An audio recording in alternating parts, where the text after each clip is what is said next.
25 years of history. Going back to where it all started. B2K is back. The Millennium Tour presents the Boys for Life Tour. Wow, Still, I ain't impressed because ain't none of them at all. Boys for Life. Also starring Pretty Ricky, B5, Young Jock, Crime Mob, A. Marie, and Franchise Boys. April 26th, FedEx Forum. Tickets available at Ticketmaster. Presented by the Black Promoters Collective. Kroger shoppers and Grizz fans. Want exclusive last-minute discounted ticket deals texted straight to you? Sign up with the new Kroger Buzzer Beater deal. Fans can sign up by texting Grizz to 636-479 or visit your local Kroger store in the Delta Division and scan the QR code. By signing up, you agree to receive recurring automated promotional and personalized marketing text messages from the Memphis Grizzlies. Consent is not a condition of any purchase. Message frequency varies. Message and data rates may apply. Azzy's making money thanks to the new CBA. Incredible stuff. Her good stuff. Rookie contract. She is projected to make $500,000 this year, and just in comparison, Paige made $78,000 last year, and Caitlin Clark made $76,000. Anytime we get workers getting paid what they're worth, I'm all for it. Tune in to the Jessica Benson Show with CJ Hurt live every weekday at 8 a.m. on YouTube at Grind City Media and the official Grind City Media app. Grizzlies, take your fandom to the next level by becoming an MVP. How long have you been an MVP? Since day one. Enjoy the great benefits of being a season ticket member. Pre-game MVP moments, including Autograph Alley, exclusive Grizz gear deals, access to member or MVP-only player events, and much more. He's been an MVP for 22 years! Become a Grizzlies MVP today.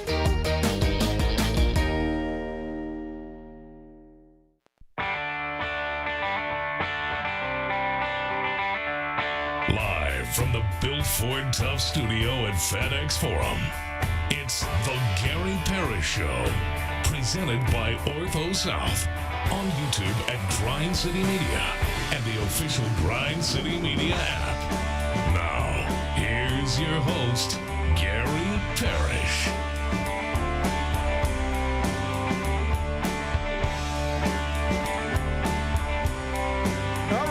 I'm here. My name is Gary Parrish, speaking from the Built Ford Tough studio. We're in FedEx Forum, downtown Memphis. Bennett Doyle right there producing the program. Glad he's with me. Glad you're with me. Hope you get through the day best you can.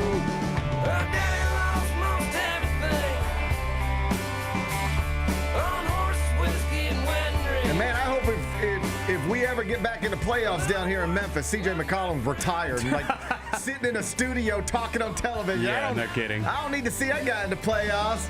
The New York Knicks are learning this in their own way. CJ McCollum got him again last night. Game winner. 12.5 seconds to go. We'll talk NBA playoffs momentarily. First, though, quickly, let me set today's schedule for you. In the next segment, about 20 minutes, Jessica Benson is going to join me. She, of course, is the host of the Jessica Benson Show with CJ Hurt, weekdays 8 a.m., Grind City Media. She'll pop in studio. We'll see if we can find anything interesting to talk about in the world of sports.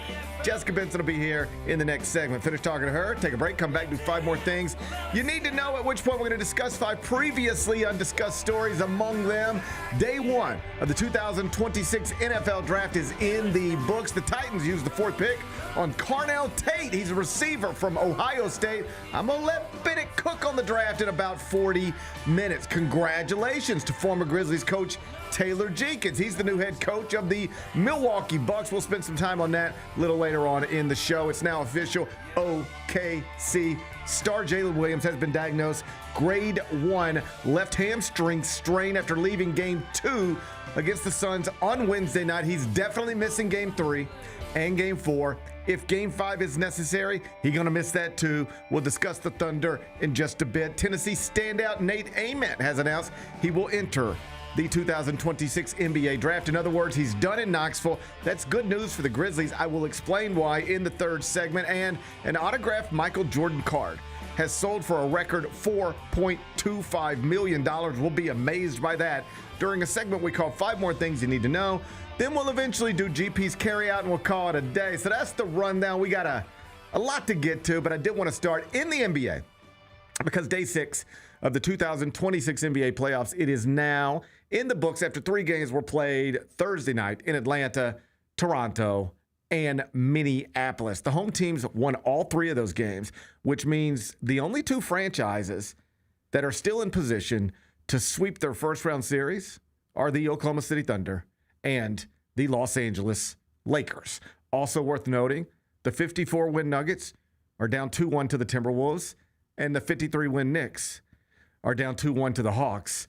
Big Bet Bennett, good to see you on a Friday morning. It looks like it's about to get nasty outside. I know you were locked in on the NFL draft last night. We're going to get to that, I promise. But I do want to ask you right now, did you even have a chance and opportunity to tear away from the draft just for a second and watch CJ McCollum cook the Knicks again? I absolutely did. This is like one of the best times of the year, too. Like I mean, I love a night where you get like the NFL draft. NHL playoffs, NBA playoffs. Like, that's the good stuff, Mets man. winning 2 in a row. I love that stuff. The Mets winning 2 in a row. I love that stuff. Say it. Say the Mets won 2 in a row. Congrats to the Mets. Thank you. Congrats. 2 in a row. Yeah, huge Francisco Lindor's basically dead for the next month. I didn't watch that, but 2 wins in a row. Good. It's a fun. Hey, it was a fun night. We fired up the grill, poured the drinks, and enjoyed a great night of television in a variety of ways. That's what we were doing. That's what you were doing too? Yeah, it was what I was doing. I did get to see CJ McCollum cook the Knicks, which is just absolutely wild in the year 2026 still. I mean, I know, again, when I got to go look back at like the what year was the playoff series when he broke Mike Conley's face? Well, it was the 2021 playoffs, where he got 27 against the Grizzlies one game, comes back 3 days later, gets 26 again. But he's had big days throughout his career against the Grizzlies, most of them coming in a Portland uniform. He's what Knicks fans are experiencing right now, we know that feeling. We've been there, yeah. We have been there, done that, as they say.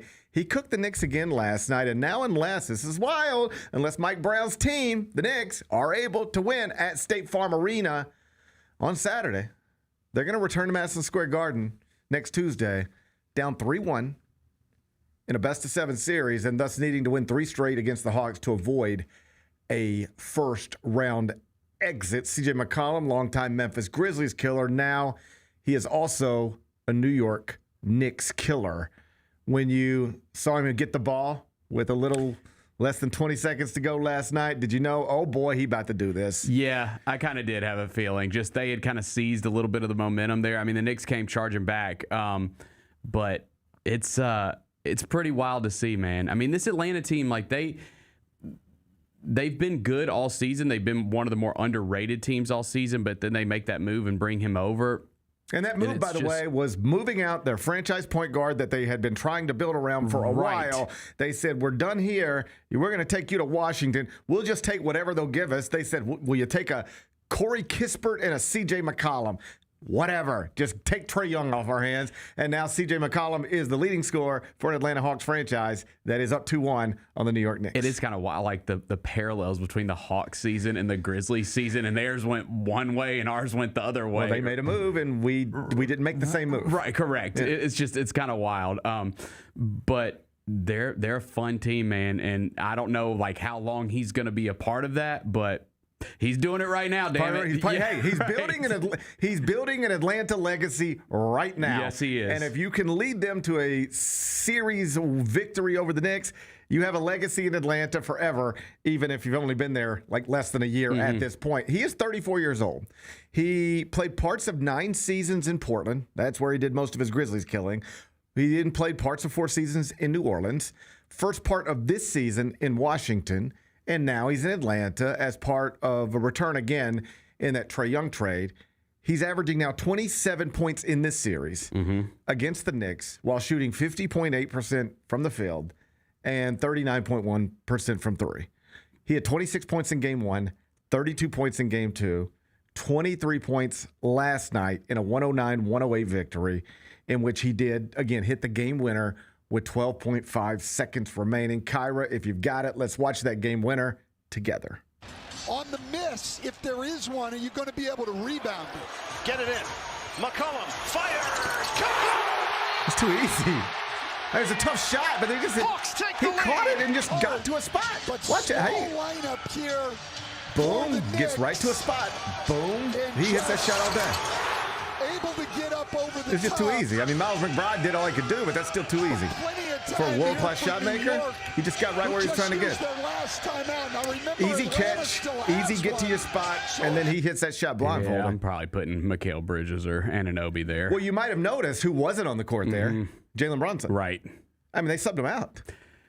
Man, it's he had to get him out of there. They cooked him. I mean, they're just targeting him. I mean, they're just picking on him the entire game. Yeah, it's kind of wild, man. Like he's obviously an awesome player, and they've had a great season, and they've had a great run. Like this is like the most success the Knicks have had in a long time over these past couple years. But he's little. And it does just make you wonder, can you win a championship these days with a small point guard as your best player? They are targeting him over and over again, and that becomes a lonely feeling. Even if you were like the captain of an awesome team and universally respected. Udonis Haslem was talking about this last night, and like that Prime Video studio crew is excellent. I mean, it's just they're good. I like their broadcast a lot. Like I can enjoy both things, but they're both very different. Like one night, I guess it was Wednesday night, we're watching Charles, Kenny, and Shaq, and Ernie. And the next night we're watching Taylor Rooks with Udonis Haslem, Dirk Nowitzki, Steve Nash, Blake Griffin. And I enjoy both shows. I laugh at Charles and Kenny and Shaq, and I'm just sort of learning from Blake and Dirk and Steve Nash. I enjoy both of them. They're both very different, but I really like the Prime Video one. I love both broadcasts as well. But like you said, like I think that the one with the Inside the NBA crew is more. I'm not even going to say more entertainment because those guys are super knowledgeable of the game. But not as close. It's not close. Amazon clearly decided we're talking basketball. Lean heavily into like breaking this down and explaining what's happening. Dirk, show us how you would set this ball screen. Yep. Steve, show us how you would manipulate this action. They're showing you it's like amazing basketball players talking basketball, whereas the other show is just like they're just goofing around, having fun and laughing and stuff. And they're both great at what they are. They're just noticeably different. But like I noticed when I'm watching the Inside the NBA, I laugh more than I learn. And when I watch the Prime Video, I learn more than I laugh. But I think I'd agree with that. I think there's a place for both of them. Yes. Anyway, the point Udonis Haslem made last night, and he's great. It didn't take me 5 minutes of watching him on TV to know why they kept him in Miami in that locker room forever. He's terrific. I mean, like if I was running a television network, he is exactly who I would hire. He's just great. And so he's like, when you were in this position, like in the playoffs where everything gets hyper-focused, when you're the one getting targeted, you know it's you. All your teammates know it's you, and it gets really, really hard to deal with. And then Steve Nash was like, sometimes it was me, right? but he's like, when you know it's somebody else, you do have to try to help them. Yeah, because it can get real like deflating. It can mess with you. And it reached a point last night where like Mike Brown had to do offense-defense substitutions. Like he had to get him off the court. So he wasn't on the court for that CJ McCollum shot. But still, they just let him get to a spot. And he's not a jumbo off guard the way some of these guys are these days, but he's got decent positional size. And you saw him there. It was just easy catch, get to a spot, step back that he's taken 50 billion times. And Miles McBride did what he could do, but like he couldn't do much. And so at the other end, we won't waste your time with that. But Jalen Brunson, he got just stuck. There was nowhere for him to go. Yep. He was kind of little or around a bunch of bigs, got down on the baseline, could not get it at the rim, tried to dump it off. It led to a ball going into the backcourt, game over. So Atlanta now up 2-1 with game 4 on tap for Saturday. And CJ McCollum now cementing his legacy as a Knicks killer, just like he has all long time been a Grizzlies killer. I went and looked it up this morning. Just like we call him a Grizzlies killer all the time, but like what are the numbers actually? So I just went up and looked up like most points CJ McCollum scored in games against the Grizzlies. 42 points on March 28, 2018. He had 40 on December 12th, 2018 against the Grizzlies. 37 on November 6th, 2016 against the Grizzlies. 36 on November 7th, 2017 against the Grizzlies. 33 on July 31st, 2020 against the Grizzlies. Got 27. I told you about this earlier. Got 27 against the Grizz in a 2000. That date's got to be wrong. What is it? July 31st. That doesn't make. We're not playing games then. Yeah, I must have did. It's got to be the wrong month. You there. see, I can see what it is. What did I say? 33 points, July 31st, 2020. Okay. Well, let me correct that. We're going to call that instead. No, it's correct. We were playing it. That's the bubble. Oh. Apologize. I accept your apology. You're apologize. right. I accept your apology. 2020. Apologize. I accept your apology. Damn, I was. If you apologize, as soon as you apologize, I said I'll I'm accept. sorry. I'm sorry. Okay, I accept your apology. That's the bubble. You had me second guessing my research. That feels like it was. That feels like it was decades ago. This dude went straight down to the bubble, put 33 on us in a bubble. 6 years ago. This dude put 33 on us in a bubble. We sitting up here in mask watching the game on YouTube. We just sitting here on the iPads watching the game in mask. What a CJ time. McCollum dropping 33 on us. What a time. We just sitting out here scrubbing our groceries every day. CJ McCollum dropping 33 points on us. Cleaning our groceries. Do you remember cleaning your? I didn't. Full either. disclosure, I never did. I never cleaned my groceries. You know what? I'll put my mask on the plane if you want me to. Yeah. Like, man, I'm trying to follow the rules. But in the privacy of my own home, am I going to scrub my onions? No. I'm not scrubbing my onions. You know, I think I made a decision in 2020. I said, you know what? If I die from not scrubbing my onions. Do you clean your fruits and vegetables? No. I don't either. It just seems I like might sometimes run it under a little water. I might sprinkle something on it. I might run it under a little water, but people buy like the vegetable and fruit cleaning stuff. Seems unnecessary. You know what? You were at Taco Bell yesterday. Yes. And now you're over here washing your vegetables. Like who are you kidding? You're building up your immune system. It's fine. Who are you kidding? Yeah. It's like, just to circle this back around, it's the same people, if we want to laugh, who would be like, I just don't know what's in those vaccines. I was like, you don't know what's in anything you eat. You weigh 275 pounds. You eat fast food every day. But sure, be concerned about what's in the vaccine, you weirdo. I knew this bubble talk was going to get you triggered. All of it's crazy. Every aspect of it was bananas. Anyway, it was July 31st, 2020. Yep.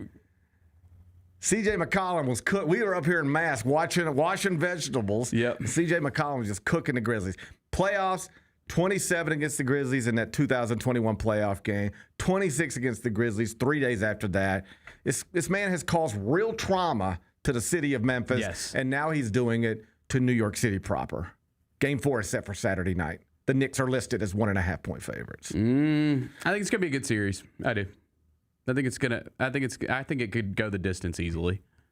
A Game 7 at the Garden? I could see it. Yeah. Ooh. Yeah. Game 7 at the Garden. Be fun. Knicks up 1. Hawks ball. Sideline out of bounds. Entire crowd chanting F. Trae Young. Just not even there. Not even there, just doing it just to do it. Right. All right, I'm ready for that scene. Yeah. Give me that scene. I'm ready for that scene. Yeah, it'd be good. NBA playoffs are fun, man. Yeah. NBA playoffs are fun. We're having a good time with them. Yep, Last night was good. CJ McCollum did it again. Jessica Benson, she'll be in here next. Sonic Radio. Welcome back to Sonic RNDIO. That spells radio with me, the CIO. This just in, the new Sonic $1.99 menu lets you build a crave-worthy meal for just $1.99 an item. Whether that's a creamy shake, crispy tots, or a quarter-pound double cheeseburger. This just out. Ostriches. They're mean, not very cute, and in my opinion, way too big for a bird. Don't miss the Sonic Fun 99 menu. 5 items, always $1.99. Live free, eat Sonic. Tax not included. See menu for details. The heaviest metal credit card of all time.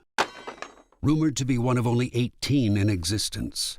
Plated with the very same tungsten that forged the International Space Station. And wielded at business dinners like a samurai sword. It's a classic corporate power move. But the real power move? Having end-to-end visibility on your most critical shipments. FedEx, the new power move. Each challenge is unique, so each game plan is customized to identify opportunity and the path to victory. It's true in basketball. It's true in banking. Grizzlies Checking from Pinnacle with personalized planning and advice. Play hard. Bank easy. Open a Grizzlies checking account with at least $100 and a recurring direct deposit by May 30th, and you could receive a $200 direct deposit bonus into your account. Details at grizzliesbanking.com. Member FDIC. Kevin Garnett returned to Minnesota. How awesome was this? Look at this. That's love right there. When he walks in, and they brought him out of the tunnel. They're like, welcome back. They played like a tribute video. That's the reason why guys like TA and them are here, bro. It's the best. You want to see the OGs back showing love. It's the best. That is the best. Nothing has felt more wrong than Kevin Garnett not being a part of that. The Chris Vernon Show, live on weekdays at noon on YouTube at Grind City Media and the official Grind City Media app. Junior Grizzlies summer camps presented by Ortho South are the key to a slam dunk summer with over a dozen 4-day camps perfect for hoopers ages 6 to 14 looking to build fundamental skills and make unforgettable memories. With camps across the Mid-South in Tennessee, Mississippi, and Arkansas, you won't have to go far for the ultimate hoops experience this summer. Registration comes with a Junior Grizzlies jersey, lunchbox, and a basketball to take home. Don't wait, space is limited. Visit grizzlies.com/Junior Grizzlies today to secure a spot for a fun-filled summer. That's grizzlies.com/Junior Grizzlies.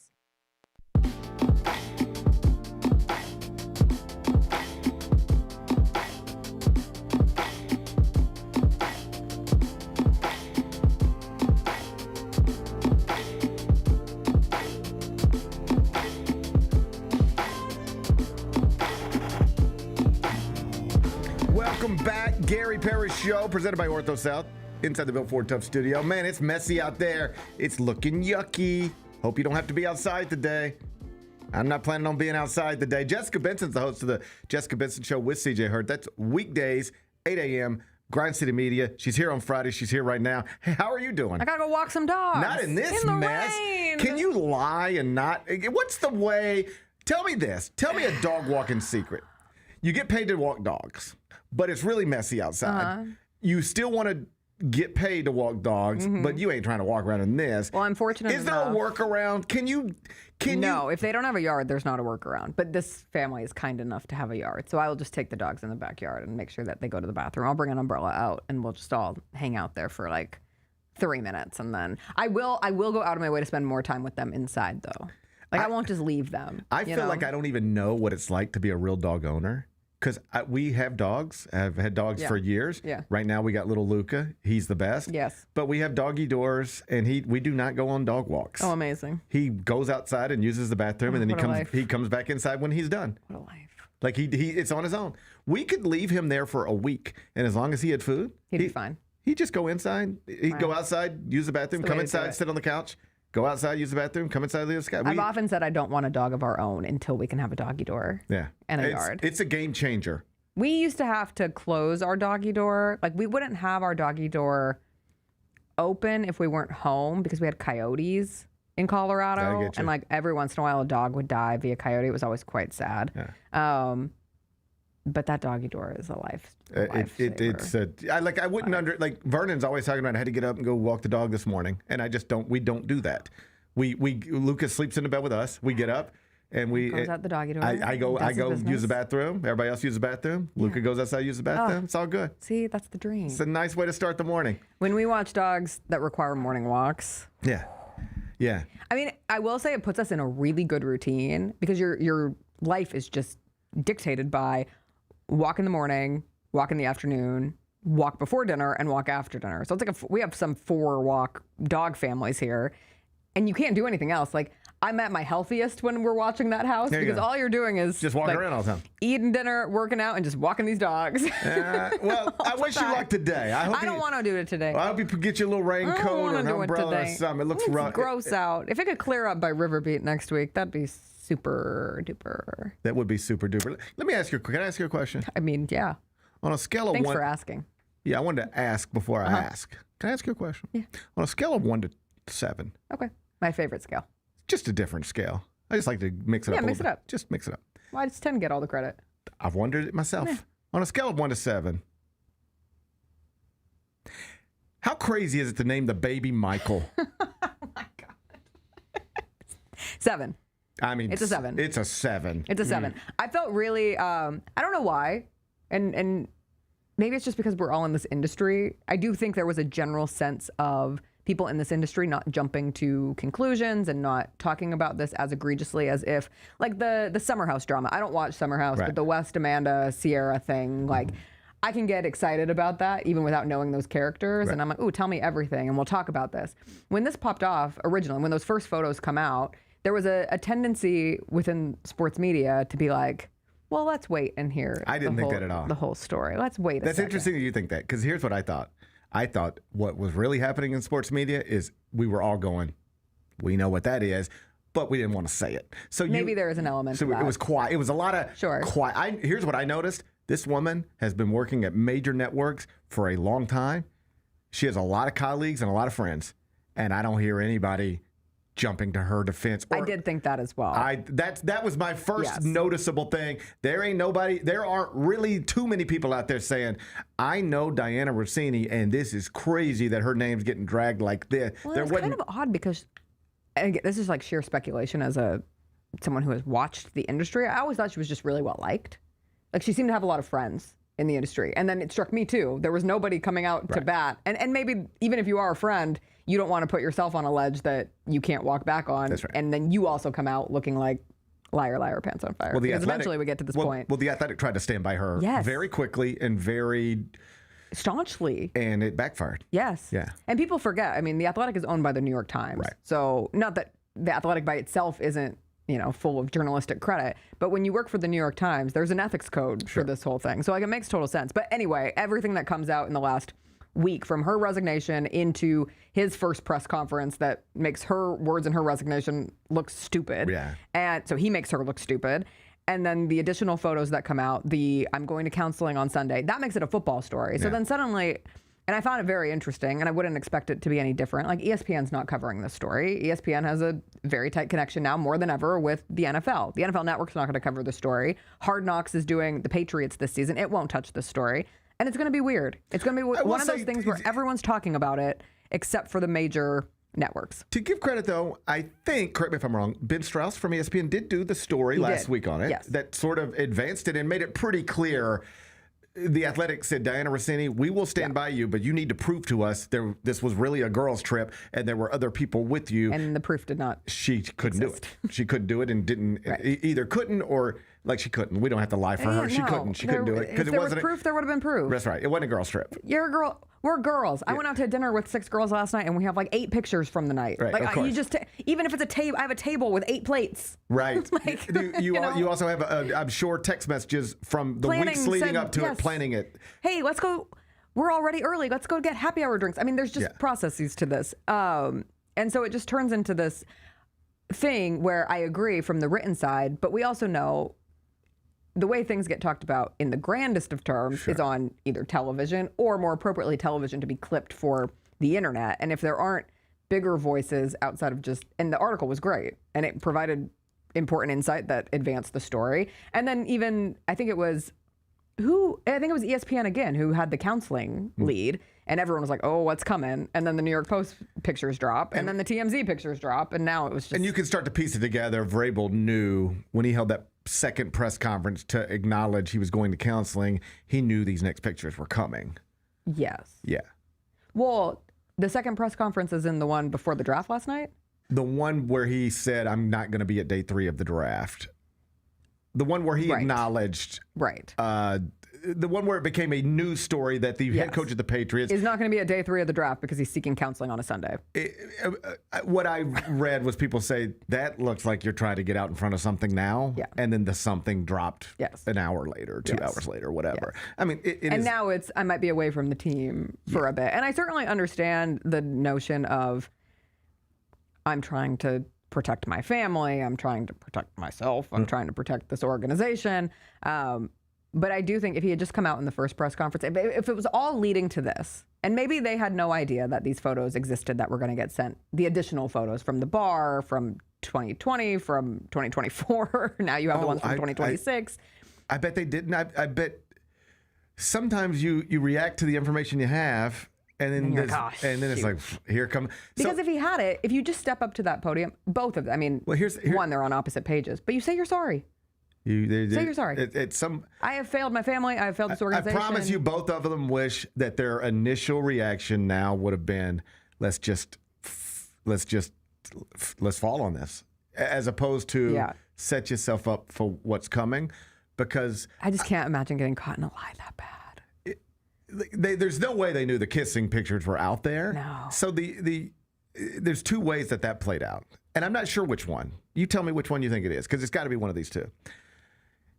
Either the New York Post, page 6, had the kissing pictures the whole time, and they were like, we know exactly how to do this.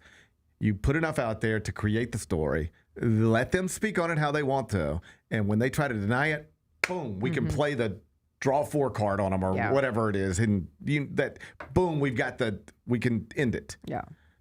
Or, and I think this is just as likely, perhaps more likely, somebody who was in a bar 6 years ago in New York City and was like, isn't this crazy? It's the football coach of the girl from ESPN. And they just had this picture in their phone, probably showed it to some friends. So, and then I will say there's so many different angles. And then when it blows up, you're like, oh, remember, I've got this. And then and then you can shop it and you sell it for whatever you sell it for. Yeah. I don't know which of those is true, but I bet it's one of those things. It's interesting to think, because those pictures specifically were 6 years ago. And if it is the second of those options, I think these days you would be inclined, many would be inclined, if you don't have some moral code holding you back, you'd post it online. You say, look what I saw.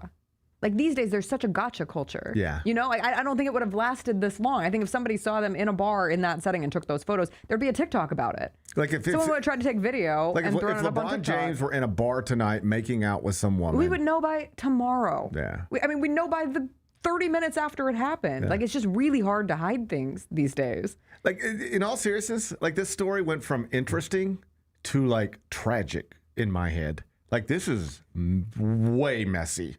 Like it's kind of like, I do not want to compare the two. I'm not trying to compare the two. But like the Sharon Moore situation, we're all like, oh, how crazy. And then it's like, oh, wow, he showed up with scissors at her house. Yeah. And it took a really dark turn. And weirdly enough, I always just find the way that we consume these stories, converse about these stories, how they continue to kind of grow.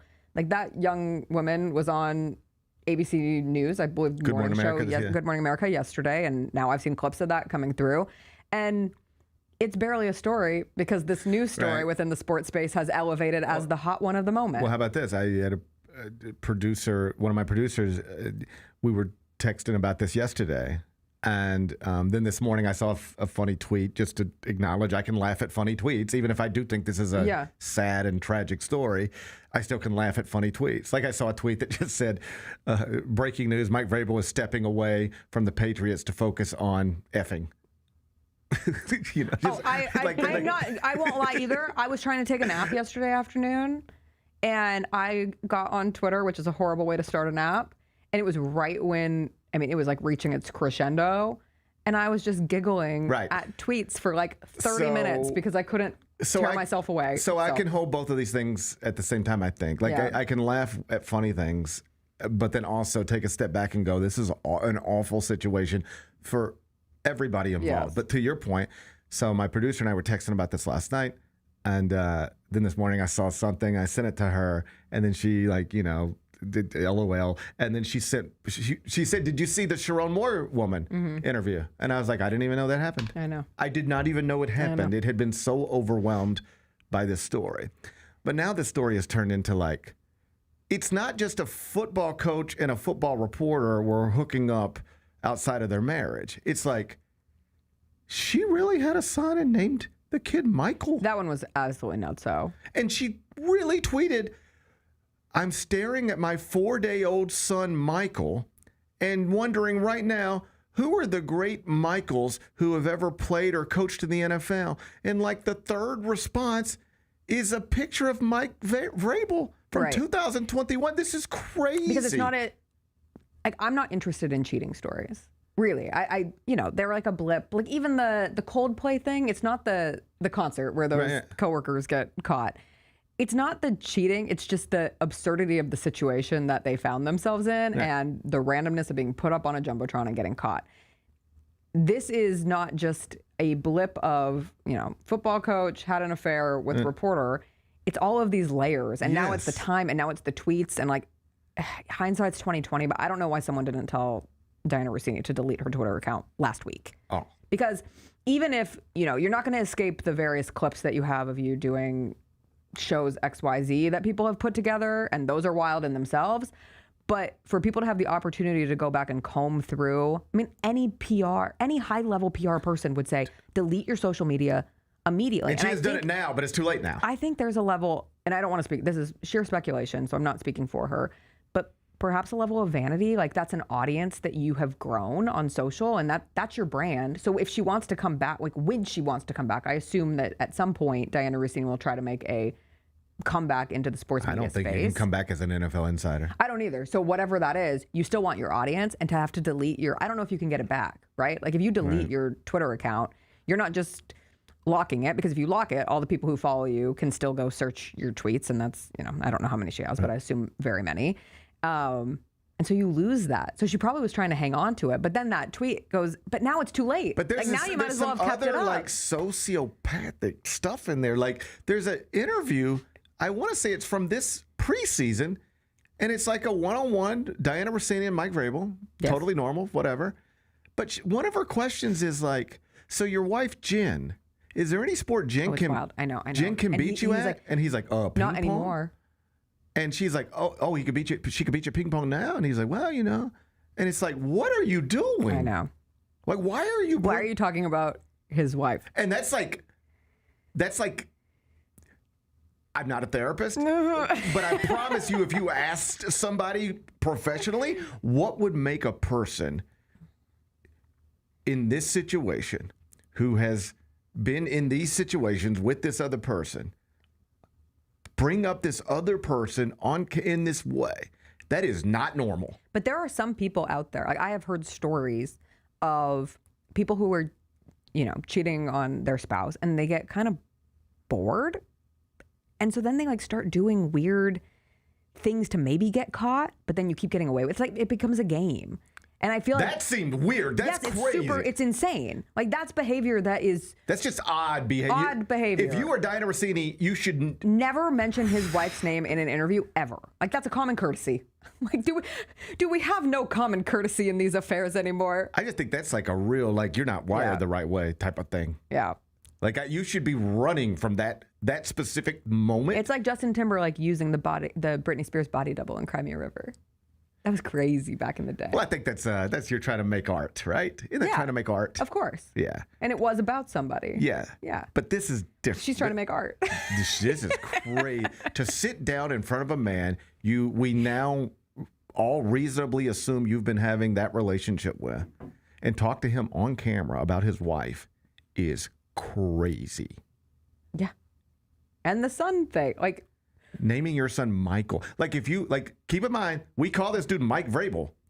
But if his name is Michael. His government name is Michael. His government name is Michael Vrabel. If you're sitting with your 4-day-old baby thinking about the greatest coaches named Mike, guess what? That means you're thinking about Mike Vrabel. What the? I mean, what? I know.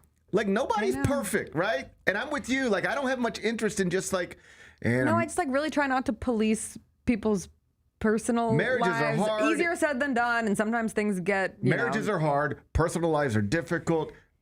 People mess up. All of that stuff. I don't have much interest in those types. I'm with you. I don't come in here being but this is another level of just reached this point where it's it's taken a life in of itself, and that's where I don't know if we'll still be talking about this 3 weeks from now, because if you even bring back the Sharon Moore case, I think by the time that woman does the interview yesterday, it sounds really callous to say, but it's kind of old news. Right. Sure, it's still an interesting story, and I guess there's, details that she can provide from her side, but we don't, as a collective, hang on to these things, even less so than, a decade ago.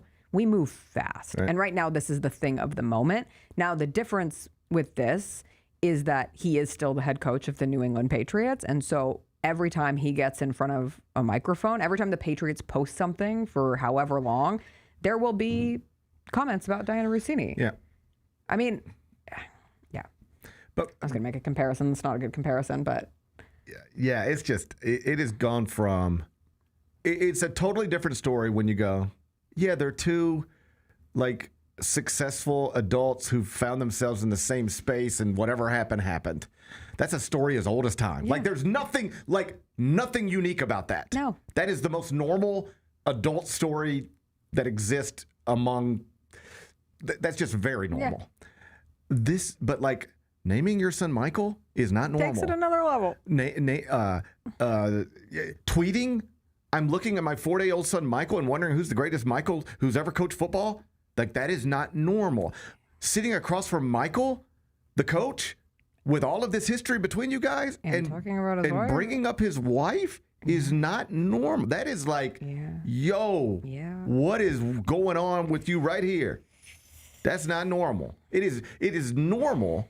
A normal person might slip up and sleep with somebody. I guess it's normal to go to Sedona and cheat on your spouse. Like, I'm just saying. Allegedly. But like the other stuff is like, you know what I'm saying, don't you? Yeah, I know. And I got sucked into it. When this first started, I was like, I don't really have a lot of interest in this story, like whatever. And then there I was yesterday, just scroll away. Yeah, my instincts were, it probably is what it is, but it's probably none of my business. Yeah. Like you can go back and look. This story existed for a week. Ben and I didn't say a word about it. Same. I didn't say a word about it. I didn't bring it up. I was like, this is a messy thing for his family, a messy thing for her family. I don't know what I would say about it. But then it became a thing where the New York Times is investigating her, and now it's a real headline. That becomes a sports journalism story. And I made the argument on my show. This was the first day that like we really went into it on my show. It became a football story.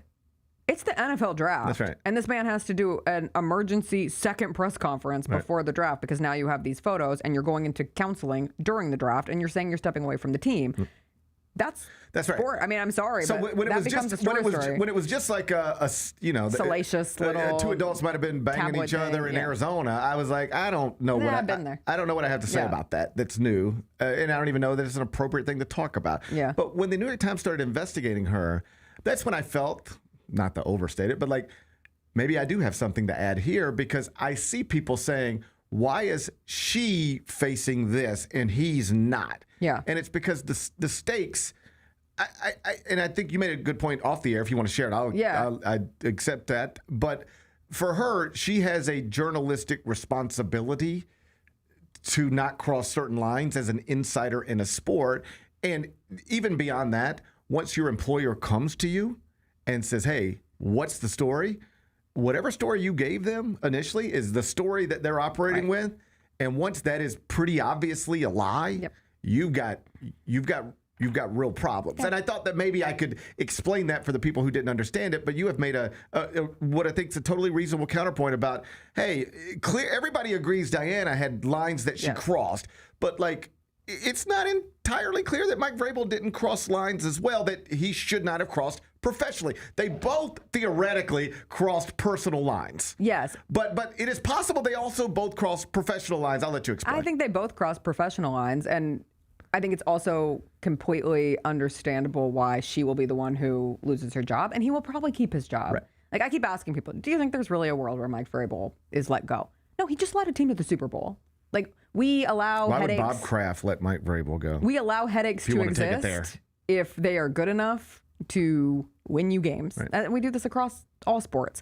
But I will say from an employee of a team standpoint, when you sign a contract, and I would assume coaches are the same way, there's some language in said contract of I will not share team secrets. I will not share insider information. I won't share trade secrets. And it's pretty clear that Mike Vrabel was sharing secrets with Diana Russini. I mean, the fact that she was the loudest voice on the A.J. Brown is going to be a Patriot next year. Like now we look at it and there is absolutely no way that is a coincidence. Right. And so in terms of him, violating something within his contract is likely. Do I think he'll be punished for it?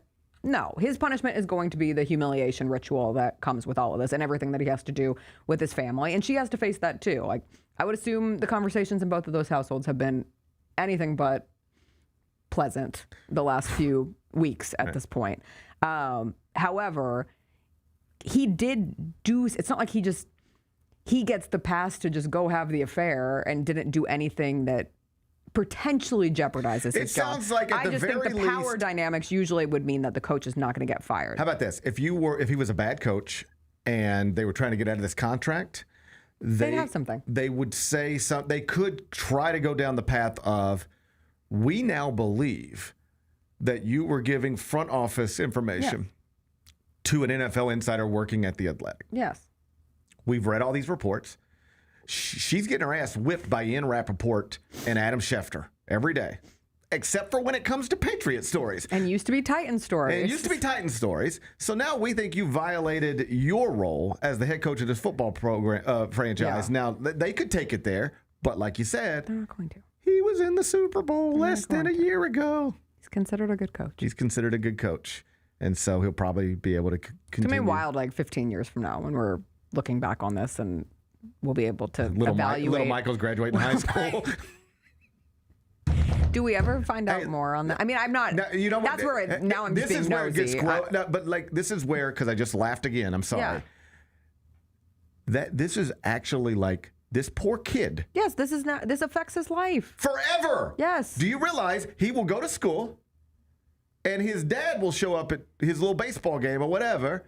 And at some point in this kid's life, you ready for this? This is real. At some point in this kid's life, he's going to be bullied and heckled at school by peers. You know what they're going to say?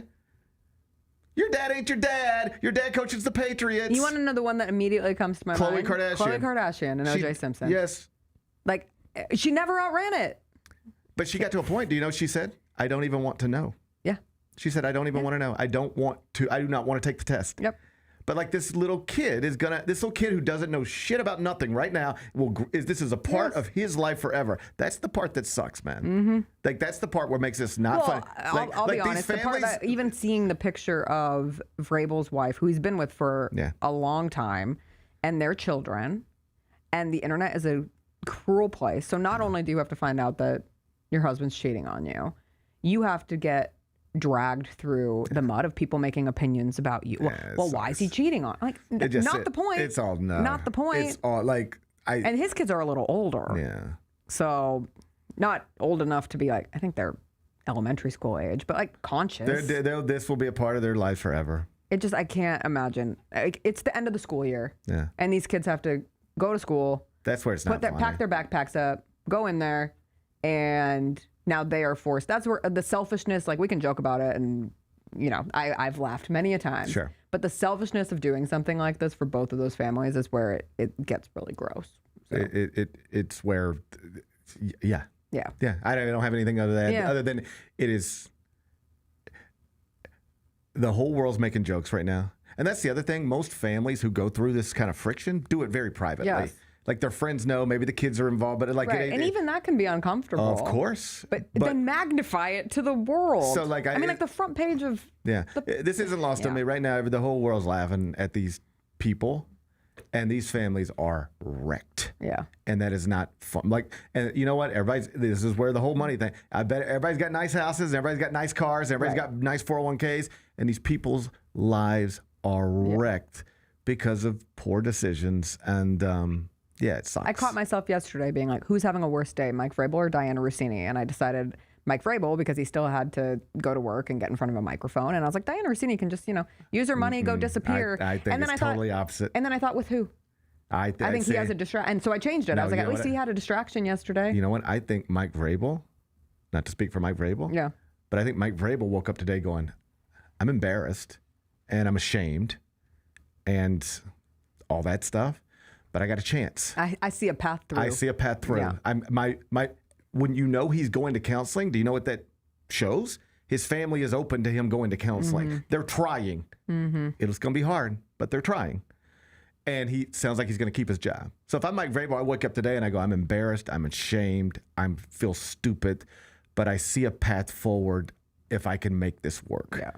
If I'm Diana Russini today, I wake up and I go, I don't know what to do.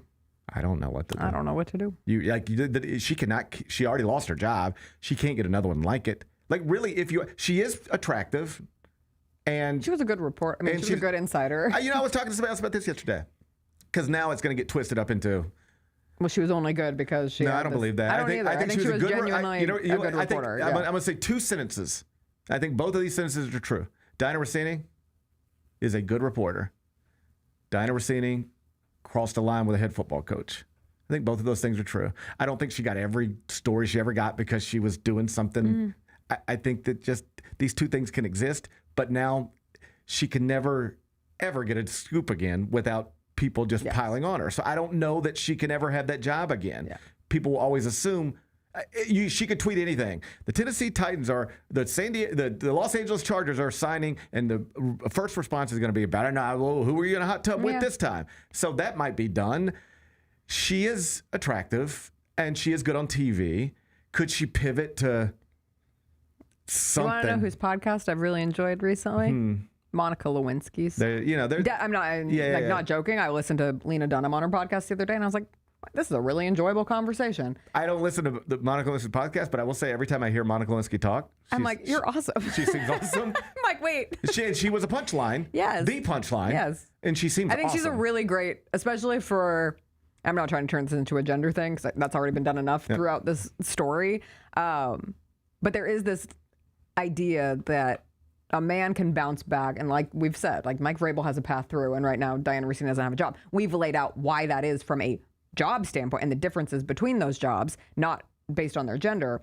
But I think it can be really hard for women who become the punchline of something like this because it gets even yuckier and it gets super sexist. Oh, sure. And I think Monica Lewinsky is like the best running example that you could ever ask for any girl, any age who goes through something humiliating where they become like the running joke, whether it be in high school or in their adulthood. And if you can see that woman has come out of all of that and seems pretty level and pretty at peace and pretty successful. Yeah. You're like, all right, I can make it through my issue. She was the punchline on every late night show for forever. Years. Yeah. Like, okay, let me ask you this, then we'll get you out of here. I know you get dogs to walk. I'm just hoping there's a break in the rain. But what you just said was interesting to me. So are we more as a society accepting of mess ups than we used to be? In other words, in the 90s, a young woman being involved in a sex scandal with a prominent person, in this case, the President of the United States, was like, oh my God, and it leads to a bunch of ugly labels. Yes. And these days, like, everybody's in sex scandals, everybody's having sex. I don't think we care about sex as much as we used to. Yeah, it's kind of an odd, there are layers to this in a very weird way, because there is still we are a country that came from people who left their original country because it wasn't religious enough. And so there's this like Puritan nature that I think in even almost like a witch hunt like embodiment to when those sex scandals have happened. And so it still rises a little bit, but I think you make a good point. There's more of a landing room for rehabilitation, but I think it's not quite the same for women. Well, I'd feel foolish even trying to argue against that point. I think there's more of a room for, it can happen for women. Yeah. And like Monica, but the Monica thing took forever to come back around on that. I just think we went from you are the centerpiece of a sex story, shame on you, Monica Lewinsky, to you are the centerpiece of a sex story, Kim Kardashian, let's make you $1 billion. Sure. Yeah. And they marketed it well. Yeah. They turned it into a business. I just think now, like if a young woman got caught with a prominent politician, it would propel her to something. Yes. As opposed it might not be what she wanted to propel to, but there is she would have opportunities to capitalize on this, as opposed to Monica Lewinsky was just kind of buried. Oh yeah, there was no hope. You could turn this into a good career thing for you if you got caught with if you have the fortitude, because I don't think it comes easily. I mean, you have to take a lot of shit and nasty things said about you and nasty opinions. But if you're one of these kids, and you know the idea that kids are tougher today because they exist on the internet from the jump, and so they're seeing these I think sometimes, or I'll randomly tell my mom comments that get left on a video, and I just say it like very laughing, like, oh, I had a video go viral and you won't believe what this person told me I should go kill myself. And she's like, what? Yeah.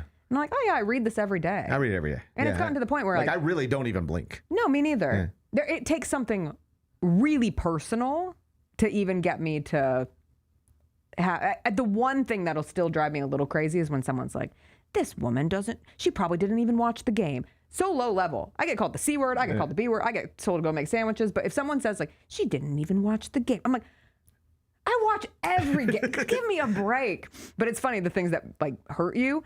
But for the most part, it just rolls off because you see it enough. And so I think some kids or younger people coming up through that fire, it's not good. It's horrible. It has to do something somewhere inside of you, but you're just used to it. And so maybe they have the ability to not be so taken down by the public shaming. Like the old like public flogging is what would do a lot of people in. Right. And now if you can make it through that, yeah, sure, you can turn it into opportunity instead of it absolutely burying you. I think it would be, I think if we took Monica Lewinsky in 2026 and said, here's what happened. Yeah. Maybe not with this current president because it's a, there's right. but like any other president, okay? Any other president, and you take a Monica Lewinsky story and make it in present day times, yeah, there's the wave of late night jokes and all the memes and stuff, but you look up and that woman somehow she's at the Met Gala. I mean, we gave Huck to a Girl podcast. That's what I'm trying to tell you. That's what I'm trying to tell you. It's just kind of a degradation. We gave her every opportunity to capitalize on her sexual moment, and she just messed it up. Fumbled it away. She fumbled it away. Poor girl. I mean, I think she got paid pretty. I think she did all right. Yeah. But like it just. Well, I mean, like Alex Cooper is a perfect example of someone who built an empire on talking about her sex life. Great. Right. Again, cool. Dr. Ruth did the same thing. Yeah. A modern day Dr. Ruth, if you will, and now has turned into someone who interviews everyone from movie stars to Michelle Obama. Right. That's insane. It's a wild world out there. Yeah. I spilled the Diet Coke for no reason. You wasted some DC. Yes. Well, at least I didn't spill it into my computer this time. Starting to notice maybe I have a Diet Coke problem. You do drink a lot. I mean, no one can have too much Diet Coke. Diet Coke. If you ever want to send some extra Diet Coke, I can't complain. We have Diet Coke in the fridge here. It's amazing. It's insane that I don't have a Diet Coke every day. Like there was a time in my life, if you had told college Jess that she worked a job where there is unlimited access to Diet Coke, I'd be like, I'm swimming in Diet Coke. But I really don't drink sodas. I enjoy a soda, but my husband has shamed me enough to think that it's going to kill me. My compromise is I will not do the full sodas. I know. That's my compromise. Which I like your rationale to yourself. But I slipped up and I had a real Dr. Pepper at some point in the past year, and it was like cocaine. I had a Diet Dr. Pepper at a pizza restaurant when we were in Denver, and I was like, this is the good stuff. I'm not even joking. I pulled into Chick-fil-A and was just not even thinking, and they were like, got a Dr. Pepper. And they were like, and what do you want? And what drink with that? And I was like, Dr. Pepper. And it sort of clicked, and I was like, so I drive up, and I get up to the window, and I said, hey, what drink did I order? And they said, Dr. Pepper. And I said, okay. I was just like, okay. And I'm telling you, I had not tasted actual Dr. Pepper in a decade. And I was just like, and I was like, it like really triggered something in my body. It was like, whoa. Yeah. This is what I've been missing out on. I can't just do 240 calories of soda, but this is, so now, I find myself in a convenience store and I'm itching for it. And I'll like at the broadcast center, we have real Dr. Peppers in there. And I found myself every once in a while, like at the end of the night, I'd be like, you know what? I worked hard today. I deserve a little treat. I deserve a little actual Dr. Pepper tweet. Just a little tweet. And so I'd take one home with me and I'd sip on it. I'd sip on it like it's illegal. Yeah. I just take it in the corner and sip on it a little bit. But I don't keep them in my home. Only diet sodas in my home. We don't have probiotic sodas in our home. We're lame. Yeah. Kombuchas. Yeah. That's what happens when you marry someone from San Francisco. Yeah. I've been seeing stuff that those aren't as good as people think. Kombucha? No, the probiotic. Yeah, we have the them too, but yeah. I've heard that as well. Yeah. I'll probably find out they have something that's going to kill me instead. Yeah, we have diet sodas and high noons. That's what's in our fridge. Diet sodas and high noons.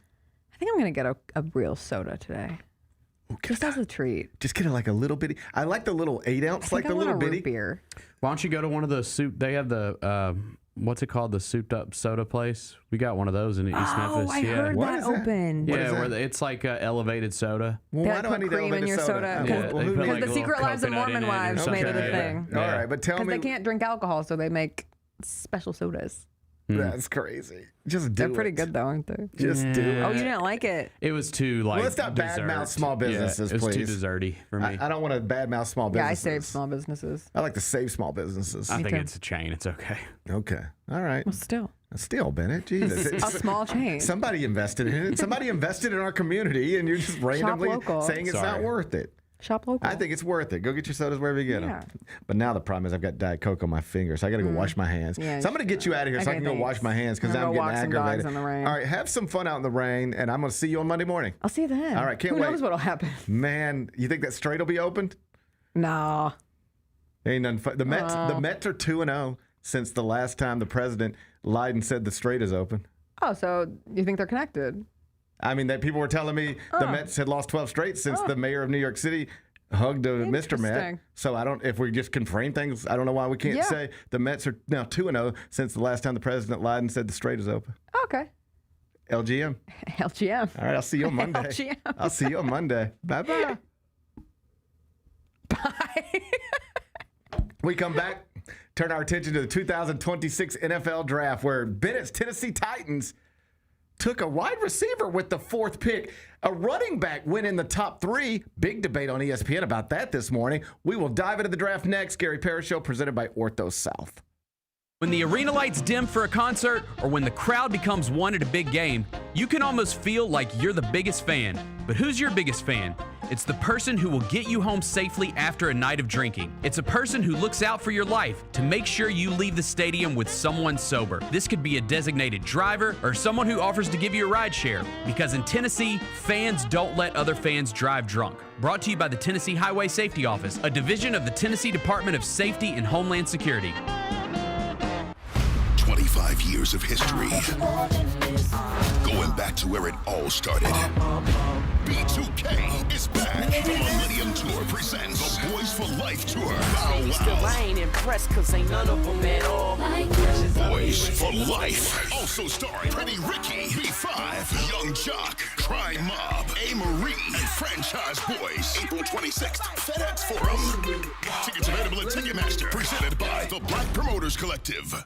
Orthopedic injuries can be unpredictable, unforeseen, and unscheduled, and Ortho South understands this better than anyone. Since your injuries don't make appointments, you don't need to either. That's because Ortho South welcomes walk-ins during the weekdays, in the evenings, and even on Saturdays. So next time an unforeseen injury makes an unscheduled appearance in your life, visit orthosouth.org to find your nearest urgent care location. Just walk in, and Ortho South will take care of everything, especially you. Learn more at orthosouth.org. That's orthosouth at orthosouth.org. Kevin Garnett returned to Minnesota. How awesome was this? Look at this. That's love right there. When he walks in, and they brought him out of the tunnel. They're like, welcome back. They played like a tribute video. That's the reason why guys like TA and them are here, bro. It's the best. You want to see the OGs back showing love. It's the best. That is the best. Nothing has felt more wrong than Kevin Garnett not being a part of that. The Chris Vernon Show, live on weekdays at noon on YouTube at Grind City Media and the official Grind City Media app. Kroger shoppers and Grizz fans want exclusive last-minute discounted ticket deals texted straight to you. Sign up with the new Kroger Buzzer Beater deal. Fans can sign up by texting Grizz to 636-479 or visit your local Kroger store in the Delta Division and scan the QR code. By signing up, you agree to receive recurring automated promotional and personalized marketing text messages from the Memphis Grizzlies. Consent is not a condition of any purchase. Message frequency varies. Message and data rates may apply.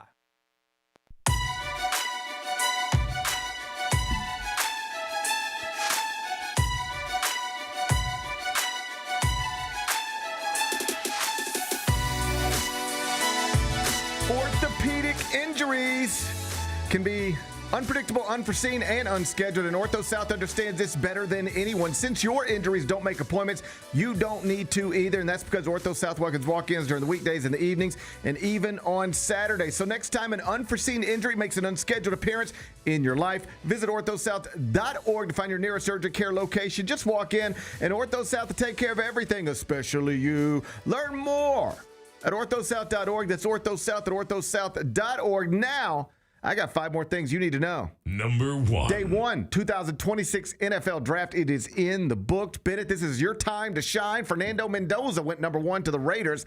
As expected, the Titans used the 4th pick on Carnell Tate. He's a receiver out of Ohio State. I saw CBS Sports gave it a B grade. What do you give it? Okay, so this is like one of those situations where I'm glad that I waited before, just feeling some kind of way about it, because I had it was just not a player that I expected them to take. I thought they were going to go defense just because they hired Robert Saleh, and I thought that they would try to give him a ton of pieces for that defense. He's obviously going to call the plays for the defense, so he's going to be super hands-on with that. So I was just thinking defense the whole way. And so when they took Tate, I was like, whoa, I didn't see that coming, but it obviously makes complete sense. You want to give Cam plenty of weapons in his second season. Tate was the best receiver on the board. And, a lot of people said it was a reach. Ivan at first was like, man, is this a reach at number 4? But then you come to find out later that when the Chiefs moved up, he was a guy on their board that they wanted to take at 6. The Commanders wanted him. So, if that's your guy, that's who you wanted, go get him. And hopefully he's the best receiver in the draft. So I feel good about it. And then I feel even better with the fact that they got back in the first round and got an edge rusher and Keldrick Falk out of Auburn, because that was like their 2 biggest positions of need, and they got both of them in the first round. So I feel good about it. Big story in the top 3, Jeremiah Love out of Notre Dame, running back to the Arizona Cardinals. Led to an interesting conversation, debate, if you will, I saw on ESPN this morning between 2 different NFL analysts. First, you tell me, how do you feel blindly? I don't care what you think about Jeremiah Love. Just a franchise with no immediate championship aspirations using the 3rd pick in the draft on a running back. Yes or no? For me, no. I didn't want the Titans to do it because he was a guy that people, just because the Titans were at 4, he was obviously a guy that people were connecting to them. And the reason being is because I just can't think of a guy that was a running back that was drafted in the top 5 that led his team to a Super Bowl under his first contract, or with his first team for that matter. Okay, so they were arguing on ESPN this morning. I guess that's part of the job. But Dan Graziano was the one who made this point, and then the other people just came in and they were like, you don't know what you're talking about. But he sounded like he knew what he was talking about to me. Here's the point he made. He said, Jeremiah Love's a great player. It ain't got nothing to do with what I'm about to say. The Arizona Cardinals just locked up a running back with the 3rd pick, which means next year they're paying him $13 million. It's slotted. These first-round numbers are slotted. So it's not that are you getting a great player at number 3. It's that you are immediately making a rookie running back on a team with no Super Bowl aspirations one of the highest-paid running backs in the league. Yeah, based on his rookie salary that he has to have. This is a place where you manipulate the draft. You can get great value at other positions based on the rookie scale. But at running back, at number 3, you're getting bad value. Right. And it's not like this is the missing piece that's taking you to the Super Bowl. So you're just locking up a bunch of money at a position you shouldn't be locking a bunch of money up in for a rookie running back who, even if he's great, isn't taking you anywhere. It's just like it should. And so then Orlovsky would come on and say, well, let me ask you a question. Even if you know, because this is where I think Graziano wins the argument. He's like, no, I'm hearing you. I just think you're wrong. Because Dan Orlovsky goes, well, let me ask you a question. They had locked in on Jeremiah Love. He's their run. They've locked in on he's the guy we want. So are you saying rather than take the guy they want at number 3, they should look for a better value at another position? And he said, yes, that is exactly what I'm saying. If the person you want at 3 is a running back, you should not take him and look for a better positional value somewhere else. He was like, yes, that is exactly what I'm saying. So Dan was trying to set it up with, you're not really saying they shouldn't even take the player they think is the best player available. And he's like, no, that is exactly what I'm saying. It's a math problem. You're having a football conversation. I'm having a salary cap conversation. and you just cannot invest that slot in that player. That sounds more right to me than wrong. Yeah, I think so. I mean, it's obviously like it is weird because that is such an important position in the league, but you know, to your point, like the value of that position doesn't suggest that. Like the contracts don't suggest that position is as important as it is, right? Graziano's point is simple. You do not want a $13 million rookie running back on the Arizona Cardinals, even if he's awesome. Right, correct. And then the other argument, like the people that are arguing in favor are saying, well, they have no identity. This gets the fan base excited. I don't buy this gets the fan base excited argument in the NFL. Like that one is a little tougher for me to buy just because, like, let's say the Arizona Cardinals have a bad season. They'll be back in the first round next year, and they'll get a quarterback that gets I just don't buy that you're drafting a running back at 3 to, quote, get your fan base fired up for the season and buy his jersey. I don't think that's really a great argument in the NFL where, like, everybody's excited. Even the bad teams' fans like want to go watch their team. You know what I'm saying? I just think this is one of those where you can actually argue about it. But I think if you ask me to pick a side, I go with Graziano's side rather than Orlovsky's side. But the fact that they were both, like, neither one of those guys are idiots. Like they both know what they're talking about. They were just approaching this conversation from two totally segment. It was good. They were just approaching it from two totally different angles, and it sounded like one guy was saying, I don't care about the numbers. If you've got a football player who can help your football team and you believe he's the best football player available, you'd be crazy to pass on that guy if you have real belief in it. And the other guy was saying, you're just wrong. I'm telling you, I don't care if you think it's Walter Payton. With the way the salary structures are set up in the NFL today, you can't take Walter Payton with the 3rd pick because you're paying him too much money too early in his career, particularly for a franchise that ain't going anywhere anytime soon anyway. I just thought it was an interesting debate, argument, where two people were sure they were winning the argument, but they were kind of just arguing it in two totally different ways. That the truth is, if Jeremiah Love becomes amazing, Orlovsky's going to say, I told you so. And if he's anything short of like the best running back in the world, everybody else who argued against it will say, and if the Cardinals aren't winning, they'll say, see, they just spent a lot of money on a running back, and congrats. He's a all-pro 3 years in a row. But he's just an overpaid running back, an overpaid player at a position you shouldn't be paying like that, and it hadn't resulted in any wins anyway. We'll see. TBD. Hey, one other thing. I think this was the bigger story. You can take it wherever you want. Yeah. Ty Simpson, 13th. Oh, McVay was pissed. Looked like it. Dude, come on. That presser, like, he was pissed because – listen, I totally get it from a Rams front office perspective. Matt Stafford is an aging quarterback. He is probably – there's no way he's got 5 years. I mean, this might be his last season in LA. They almost said 2 years ago was his last. And, right. And then he had back problems. Then he overcame came back that. and won MVP. That's right.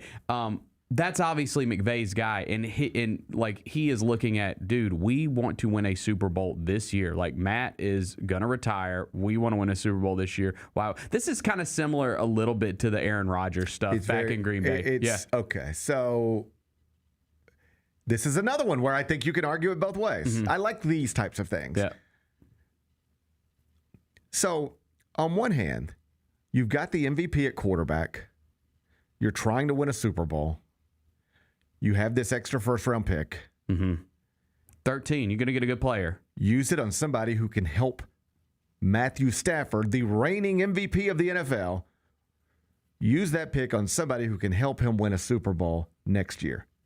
Quite literally, the only position that can't help Matthew Stafford win a Super Bowl next year is quarterback. Yep. A punter. If you were like, hey, we now got the best punter. Right. Like, a punter would help Matthew Stafford more next year in his attempt to win a Super Bowl than whoever's going to be backing him up at quarterback. Because the only way the person backing him up at quarterback helps the team is if you ain't playing anymore, and then they ain't helping you. So if I'm Matthew Stafford, I'm looking at it like, come on, man. And if I'm Sean McVay, he's trying to win a Super Bowl, and oh, by the way, people are always talking about him retiring anyway all the time too. So if I'm McVay, I'm like, yo, man, I want somebody who's going to help my team next year, and a backup quarterback ain't that. And if I'm Matthew Stafford, I'm like, I want somebody who's going to help me next year. And a backup quarterback ain't that. So from that perspective, it's a pretty easy, simple argument. What are you doing? You've got the MVP at quarterback. Why are you using a top 13 pick on a quarterback, particularly when, like, next year's quarterback class is supposed to be better? Just draft a quarterback next year. Except here's the counter argument. In places where they do this, it almost always works. It almost always works. Somebody's got an aging but still great starting quarterback, or still competent starting quarterback, and you draft somebody who you, yes, are saying this is going to be your replacement, but not now. Could be a year, could be 2, but he's going to watch you. But eventually, yes, the plan is for this person to replace you. It causes some friction, but Steve Young, Joe Montana, Patrick Mahomes in Kansas City, they didn't draft him to start. They drafted him to sit behind somebody. Jordan Love and Aaron Rodgers and Brett Favre. So on one hand, it doesn't help you next season to use the 13th pick on a quarterback when you got Matthew Stafford. But what history tells us is it is actually the smartest thing you can do as a franchise. If you believe in a quarterback prospect, if you can find value there, grab him. Nobody's even questioning whether he's playing for you. The first year of your career will be to do nothing but learn from this person. And then eventually, you're going to take over for this person. In the meantime, it can get messy, although there are reports that Stafford's cool. But as long as everybody can be cool, what history shows us in the NFL is that this is typically looks like what history tells us is this. On draft night, people go, what are they doing? And in 3 years, people go, man, that was smart that they did that. That's what history tells us. Yeah, I just think I would lean more towards how Sean McVay is feeling. I would too. Today. I'm telling you all that to tell you I think you can argue either side. But if you ask me, if I'm the coach, if I'm the quarterback, I want, like, who's best prospect available at 13 who can give Matthew Stafford or Matthew Stafford's defense an opportunity to be better than it otherwise would be. That's who I'm picking here. And keep in mind, like that, because they finished tied for the second best record in the NFC last year. The Rams did, and it's all 3 of like the best records are in that division, the West. And so it's like, and they split with the Seahawks in the regular season last year, who went on to win the Super Bowl. Like it's like if you can win that division, you feel pretty good about your chances. Getting to a Super Bowl just because of the level of competition in the regular season, like where you stack up with the rest of the NFC. Like I feel like that Sean McVay right now is like, dude, we could win a Super Bowl this year. 100%. That's what he's thinking, and I'm sure Matthew Stafford is too. But that's what I would be thinking. I would be saying, hey, I understand what history tells us about doing moves like this, and if Ty Simpson is as good as you guys think he's going to be someday, then this is going to turn out to be smart. But I'm the reigning MVP. And I would hate to look up in December and go, you know what? We're one player away. We're like one receiver away. We're like one shutdown corner away. And we could have took that person with the 13th pick, and instead we took the guy I'm trying to teach how to be good when I'm gone. What are you doing? I won you an MVP. I was MVP for you last year, and you repaid me by spending the 13th pick on somebody who can't help me. Ready for this? I won an MVP for you last season, and you repay me by using the 13th pick on somebody I'm supposed to mentor to take my job. Tough spot. Hey, GP, you just won all the podcast awards. You're the greatest podcaster in the country this year.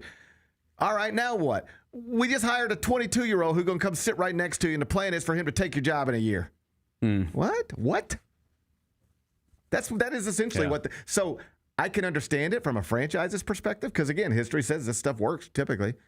But if you're Matthew Stafford, are you happy?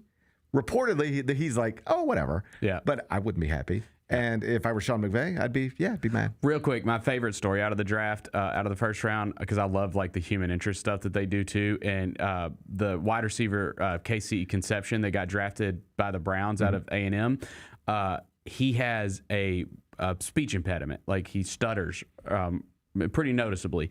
And I just thought it was cool, like hearing him talking about how he wanted to be an inspiration for kids because, like, dude, frankly, like some of these guys that like you could tell they don't want to talk, like they don't want the microphone in their face. And he was like, no, put the microphone in front of my face. Like I want to talk. I want to tell my story. I thought that was really Michael good. Kidd-Gilchrist was like that. He had a speech impediment. I did a story on it at the, I guess, 2012 Final Four.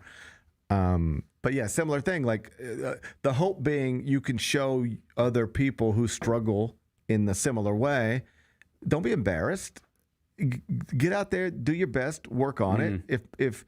If Michael Kidd-Gilchrist is comfortable, then why can't you be comfortable? Like that was the hope, and so this is another example. I look over, my wife's like in tears watching his story. All right. Yeah. So real missed opportunity for me. Yesterday, nobody mentioned the NFL draft to me. You know, Kelly didn't mention it. Kids didn't mention it. And I was just like, we had stuff going on. But then I was like, hey, it's nice out. Why don't we like get some food, throw it on the grill?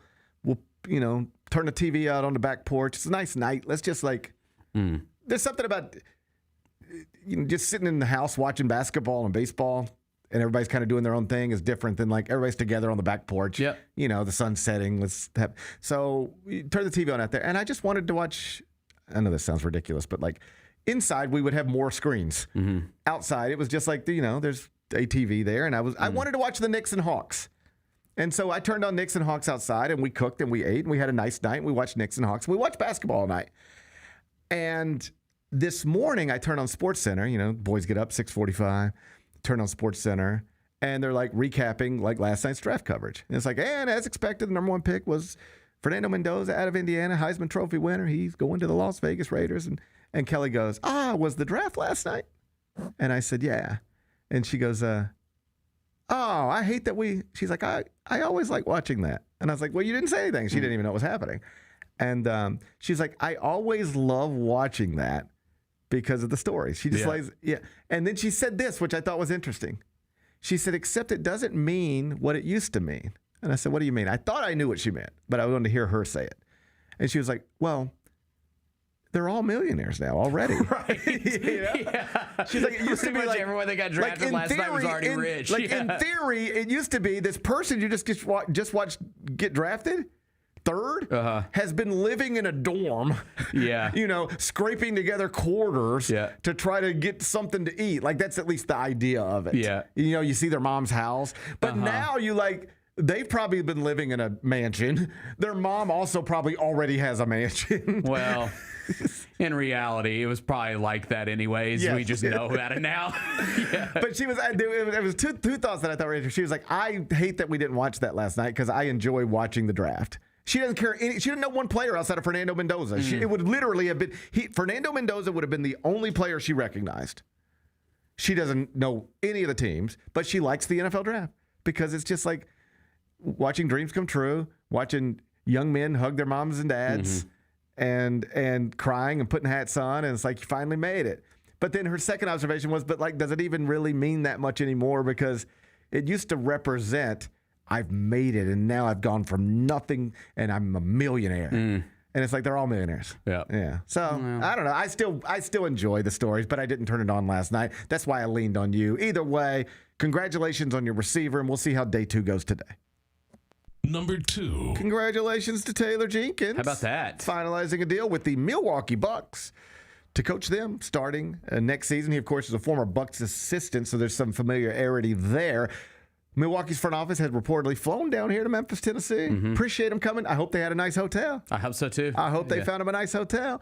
And flew on down here to sit with Taylor, and now he's going to be the next head coach of the Bucks. The big question, of course, is, will he be the next head coach of Giannis Antetokounmpo? So have you seen, like, the conflicting reports about this? Because for a solid year, there's been conflicting reports. Well, but Shams was saying in the initial reporting on this that there had not been communication between Giannis and the Bucks front office about who he wanted them to hire as the head coach. So this is just but other people are suggesting no, Giannis wanted, like players are suggesting no, Giannis wanted Taylor Jenkins. He's signing off on this. So I just thought that was kind of interesting. I don't know what the truth is, but the other thing that's sort of floating around out there would be, all right, Taylor Jenkins is now the next head coach of the Bucks.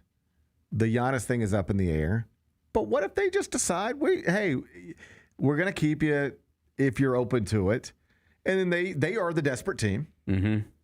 And, hey, is there any buy low potential superstar out there? Where are you going with this? Like, could you be like, if we're going to be in the Giannis business and we ain't got much room to do anything, what's the highest talent upside still in his 20s person out there who's banged up for a lot of different reasons, but that's why he might be available.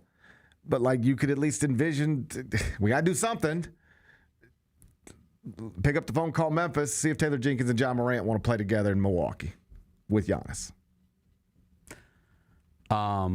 You know it doesn't cost you much. I would not be surprised if that conversation was happening in Milwaukee. And then, yeah, I mean, it would have to be a conversation. Like, if you're just, like, going through options A through Z of everything we could do from this point forward. Yeah. You know, maybe option A is move Giannis for the best package available to a place he's comfortable with. Do right by him. Maybe that's option A. Maybe option B is F Giannis. We're tired of this. Move him anywhere. Mm-hmm.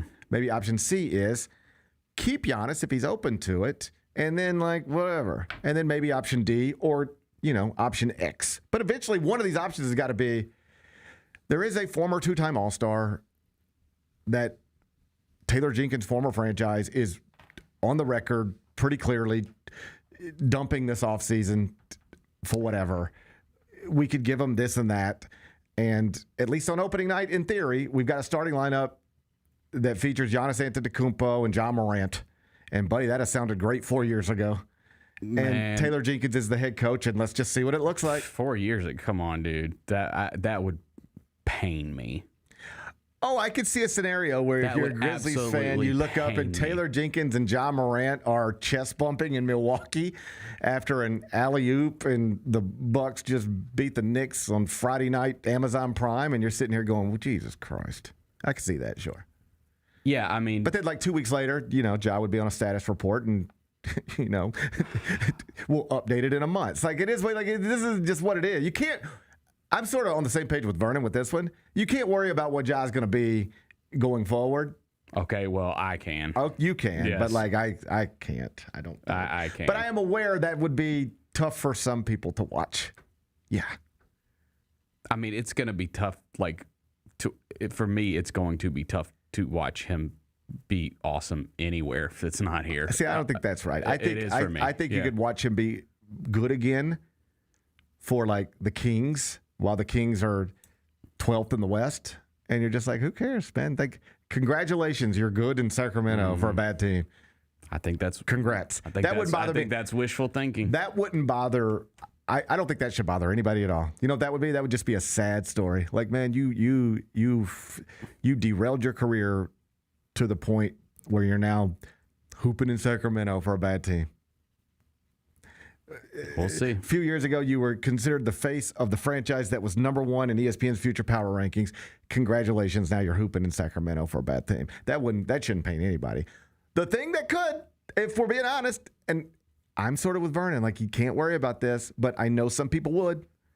Yes, if he's balling out with Giannis and him and Taylor Jenkins and the Bucks are like third in the East next year, yes, that would drive me. I could see how that would pain some Grizzlies fans. Or if, like, he ends up in Miami and he's just like, living in Miami, Instagramming from Miami every day, having the time of his life, and balling out for a Heat team that's, like, fourth in the East. Yes, that'd be hard to see for some people. Definitely. It's just like breaking up with somebody. Breaking up is hard to do. You don't, I don't know. Maybe you don't care, but I can remember going once upon a time, like, long time ago. I'd be like, man, I hope next time I see that girl, she's 20 pounds heavier and not doing so well. Mm. And then I'd always see them, and I'd be like, man, they're doing so well. Mm-hmm. They were always doing well, Mm-hmm. But I would always, there's a part of me be like, I hope you don't do so well once we're not together no more. They all did well. So I understand. It's going to be tough if you see Ja go off and do well with Taylor Jenkins and Giannis Antetokounmpo. That's going to be tough for some people. But I'm not going to worry about that. Okay. All right. All right. But happy for Taylor. Happy for Taylor Jenkins. I really thought he was going to get a shot. I know because like when he wasn't getting any interest last year, I think people were like, there were a lot of people that were like, see, he's not a good coach. There was obviously teams interested in him. So. Of course, like there's also nobody who knows John Morant better than Taylor Jenkins, so he just might be the one who would be like, you don't want to get involved in this. You know, there's that side of it too. Like, hey, even if you're thinking about this, let me just tell you, somebody who worked with him for a while, incredible talent. But you don't No. I'm saying there was a lot of gotcha about like people saying, nobody was interested in Jenkins because he's not a good coach. I think it's pretty clear. Like we don't have to, we don't have to spend much time on it. I think it's pretty clear if we thought Taylor Jenkins was the problem. Nothing that's happened since then has suggested Taylor Jenkins was actually the problem. It got worse once Taylor Jenkins was out of here. Like we don't have. I mean, that's true, right? Nobody's debating that. Things got worse. Yeah. Now, I also want to point out, I think we have a good coach that's going to do good things in this league. So I want to be clear on that as well. That's an independent conversation. That's ain't got nothing to do. Right. If you want to have a Tomas Islo conversation, that's a Tomas Islo conversation. Right. Conversation I'm having is just. Things have gotten worse since Taylor. If you thought firing Taylor Jenkins will fix everything, it didn't. Right. It didn't fix anything. No. I mean, I don't want to say it didn't fix anything. That's speaking in absolutes. Perhaps it didn't fix everything we were trying to fix. So, congrats to Taylor Jenkins. Congrats. I think that's what we're trying to say. Yes, congrats. Number 3. Jalen Williams is now confirmed at OKC. He's going to be sidelined for a minute. It's a grade 1 hamstring strain. Already ruled out for game 3. Already ruled out game 4. If there is a game 5, he's going to miss that one too. He's going to be evaluated on a week-to-week thing, but it could be a month to, it could be a 4-week to 6-week thing. This could be a minute. Now, the good news is they're awesome without him because they're awesome. They could lose. Freaking annoying. He's like one of the 15 best players in the world. So annoyed by that. This would be like the Bulls losing Scottie Pippen and it doesn't matter, right? Michael Jordan and Dennis Rodman are now going to have to do this without Scottie Pippen. And it's just like, no problem. We'll do it. No problem. That's an aggressive comp. I mean, they've only won one title. You ready for this? Huh. Okay, let's see. Let's talk about it. Uh-huh. Who would be better equipped to still be awesome at basketball? Okay. Yep. The Dynasty Bulls, but you take Scottie Pippen off that team. Uh-huh. Or the current version of the Oklahoma City Thunder, but you take Jalen Williams off this team. I think there's no question, and this is all due respect to my current GOAT, Michael Jordan. I had to put the other GOAT on the back burner. You're done with him now. I'm sorry. I respect that. I think that the Bulls would be significantly worse without Scottie. That's what I've been trying to tell you. I thought you were pushing back on me. No. The Thunder have a better chance of winning a championship without Jalen Williams than the Bulls would have had without Scottie Pippen, I think. Yes. Because the Thunder, not because Shea's better than Jordan, but because they're just so much more. That Thunder roster is just outrageous. Well, and they've got I don't know about, yeah. And they can play big, they can play small, they can play however you want to play. I think they are maybe better equipped. Now we're just going to say crazy stuff. They're as well equipped as any franchise in history to lose their second best player and still win an NBA title. Argue with me. I think I might be with you. I think as much as I hate saying it, I think I might be with you. But if you were hoping for good news, you're not going to get it. It's a grade 1 hamstring strain. The good news would be Oklahoma City. They were 39-10 without him this year. I mean, they're getting out of this series. They played 49 times without him this season, and they went 39-10. 39-10. So do they play tonight? Is that game tonight? No, tomorrow night. Got it. 39-10. So let's look at this. Winning percentage, I believe, is 79.6%. In the West, they would have still had the highest winning percentage in the NBA if they played every game without Jalen Williams, based on how they did without Jalen Williams. They would have still been the 1 seed in the West. They're gonna, based on winning percentage, they had a higher winning percentage without Jalen Williams than any other franchise in the West had, I think we could take this even, they had a higher winning percentage than any, they would have the best record based on their winning percentage without Jalen Williams this season. They would have the best record in the NBA without Jalen Williams. And look, they're going to get lucky with how this is going to play out and get him back for the next round, because here's what's going to happen. They play Game 3 in Phoenix tomorrow night. Bro, because of the Devin Booker stuff, Phoenix is going to win that game by 20, and it won't matter because the Thunder are still going to win the series, but it's going to extend the series, thus extend Jalen's timetable to return and or help bring him back to the next round quicker. Yeah, that's and tough spot. And like I've heard some thought, like, should you like give away some games to just extend? I don't think you start manipulating series like that. Like, go out and play. They're going to lose Game 3. But that happens like all the time. But like some people have suggested, lose it on purpose. Like, sit out Shai Gilgeous-Alexander. Just take the loss, because every game with which you extend the series are days that Jalen Williams has an opportunity to get back. And I'm just like, we're not talking about a day-to-day, hour-to-hour thing with him. It's going to be weeks. So just win when you can. But to your point, if they are to lose, you can actually say, this ain't the worst thing in the world, because it means we're playing 5 instead of 4, and that's those are extra days that Jalen Williams is going to have to get ready for whenever he's back. So you can frame every loss as, it's not the worst thing in the world, because it extends the series, and extends the series isn't the worst thing in the world. But I don't like playing like that. That's how you end up in. You're like, well, all right, you got to knock this out, or you're in a Game 7. Yeah. I just don't want to play around like that. Just go win the games, but. Yeah, if they lose Game 3, it's not devastating, and you can even argue it's not the worst thing in the world. Yeah, I don't like how you talk about the Thunder. I respect excellence. You get a little like pep in your voice when you talk about them, and I just don't like it. You could take their second best player, throw him in David's Tesla trunk. Oh, you could take their second best player, throw him in David's Tesla, and they'd still probably be the best team in the NBA. I just don't like how you talk about them. All right, a little too happy whenever you talk about them. Okay, well, I don't have to talk about them again until at least Monday. Okay, good. I don't plan to talk about them again until at least Monday. All right. Number 3. That was number 4. It's harder than it looks. It's harder than it looks. Harder than it looks. Harder than it looks. Yep. Nate Ament has announced that he is leaving Tennessee after 1 year. He will be in the 2026 NBA draft. No real surprise based on, like, he was always supposed to be in the 2026 NBA draft, but because Braylon Mullins was getting big money and Thomas Houck was getting big money, people started to speculate in recent days, like, all right, Nate Ament, you're not one of these guys that's going to go 1, 2, 3, probably not 4 or 5. You could go 8, or you could go 14. You want to just come back to school? And so there was at least out there. He's now announced, no, I'm leaving school as expected. I'm going to be in the draft. And this is actually good for the Grizzlies. Let me explain why. It's not because if the Grizzlies pick 6th, you're taking Nate Ament. I mean, they might. I'll let them make that decision, but I wouldn't. But at 16... he is like, we've already lost Braylon Mullins from this draft. All right. Yeah. You see where I'm going? Yes. We've already lost Thomas Houck from this draft. So there's 2 guys that maybe at 16, are there. So just take a top 100 list of NBA draft prospects from a month ago. All right. I'm making this up, but let's say Thomas Houck was 11. Braylon Mullins was 14. Now you're picking 16.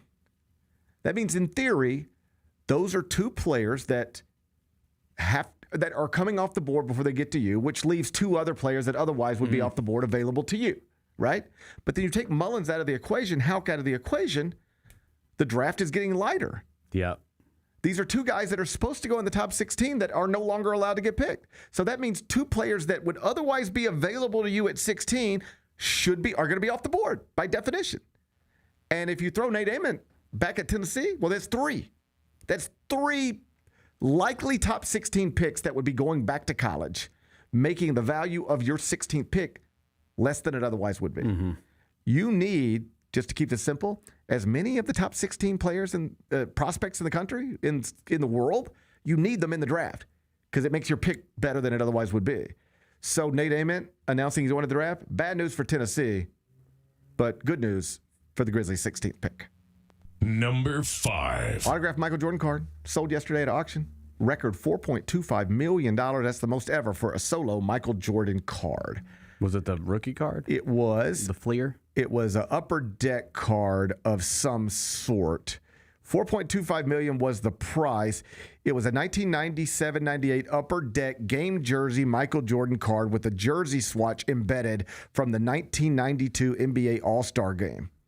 It sold privately at Golden Auctions for $4.25 million. It's the most paid for a solo Michael Jordan card. I don't have much to say about this because I don't really know much about cards. I think you dabble. Do you dabble? I dabble. And like Roser. Roser's he in educates me. Yeah, Roser's getting it pretty deep. I think Vernon dabbles. This card only received a 6th grade. I don't think that's great, is it? No. Yeah. He's got a 6th grade, but still sold for $4.25 million. Wow. Here's the only thought I had about this. I would like to understand. I'm going to get Roser to explain that because I don't understand that. So this is an autograph, and I know it's more than an autograph. It's a special card, a special piece of a jersey from a special game, and blah, blah, blah. But there are people in this world who have the ability to literally just sign their name and just create wealth. Like, isn't that an amazing thing? Like, think about this. Taylor Swift could go, "How you doing?" And you could say, "I'm doing okay, but I need $5,000. And she could say, "Hold on a second. You got a piece of paper?" "Sure." "Here you go." Well, you get the point. I need to be like an album or something. Whatever. You get the point. Yeah. Imagine having the power to generate that's cash wild. with a pen. That is wild. I have a wild card story. Well, it's not that wild. Tell me your wildest card story. Well, it was so when Kobe passed, I had because I dabbled and I had a couple Kobe cards listed on eBay. Okay. One of them was a jersey patch card. Oh, it was a sick card. And so like the news, this isn't a wild story. It's just. I'm gonna tell this, and you're gonna be like, okay, why'd you even tell me that? So I don't even know why I'm doing. You know this. what? You brought up cards. I think given how many times I make you listen to my possibly unnecessary stories, I owe it to you to just sit here and listen to this nonsense. Yeah, it's so stupid. Hey, even if it is stupid, which at this point I'm assuming it's going to be, it is. I won't call it that. So it was because we were playing the Suns that day. It was a Grizzlies home game the day that happened. I'm gonna try to act interested the way you do with me. And the news, like TMZ reports that Kobe Bryant, and his daughter and other people died in a crash. Rest in peace.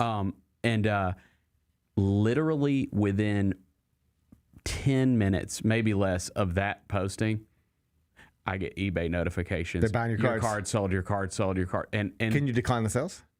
I lied. You lied and declined the sales. I lied and said that I didn't have the card anymore. You violated eBay policy. I think this is just a story that I'm telling. Bennett's an eBay policy violator. I don't know if it's real. Bennett is an eBay policy violator. This is all made up. This is all a made up story. But yeah. I guess I know I can't buy cards from you now. Anyways, I still have the cards. Okay. Yeah. Are they valuable now? You can be able to put your kids through college and stuff? What's valuable? Can you buy your kids like a Chick-fil-A value meal? For sure. Okay. Multiple. Well, those are good. Yeah. Chick-fil-A value meals are good. Although Chick-fil-A has gone up. Like it's, but without question, multiple. Yeah. Yeah. All right. I just thought it was interesting. Like if Michael Jordan ever got, he wouldn't. But like Michael Jordan could just make $1 million today just with a pen. Yeah.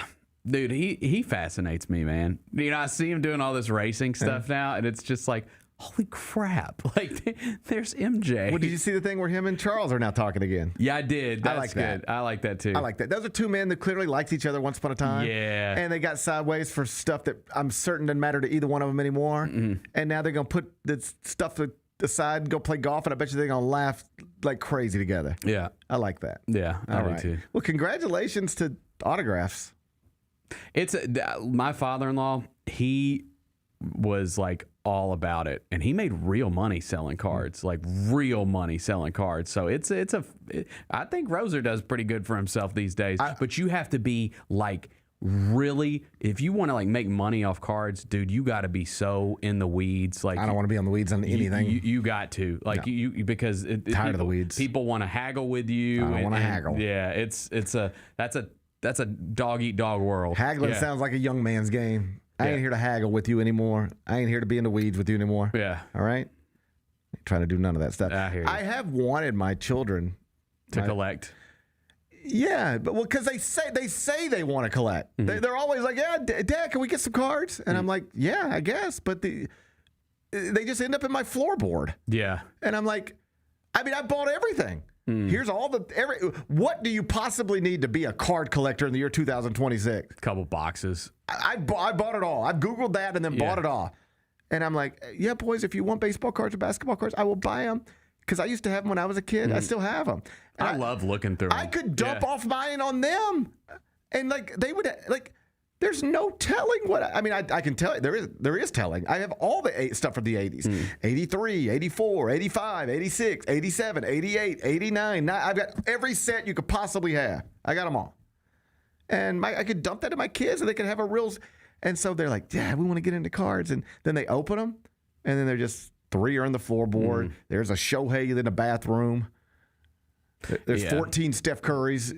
It's time consuming too, because if you want any value on them, you got to send them off, get them graded, get them back. I just like the idea of when I was a kid, I would organize them. I'd have all my Mets over here and all my Dodgers over here, and I might organize them in alphabetical order, or I might put them in the batting order. Yeah. But I had a thing, and it was just something that I'd play with. It was just like I collected, and I like to go trade, and I would love for them to get into it. And they keep saying they will, but then they just forget, I guess. I guess they just forget. Anyway, congratulations to Michael Jordan's card. Yes, congrats. Congrats. Record-setting day for you. Be back with Carryout. Azie's making money thanks to the new CBA. Incredible stuff. Her Good stuff. Rookie contract. She is projected to make $500,000 this year. And just in comparison, Paige made $78 last year and Caitlin Clark made $76. Anytime we get workers getting paid what they're worth, I'm all for it. Tune in to the Jessica Benson Show with CJ Hurt live every weekday at 8 a.m. on YouTube at Grind City Media and the official Grind City Media app.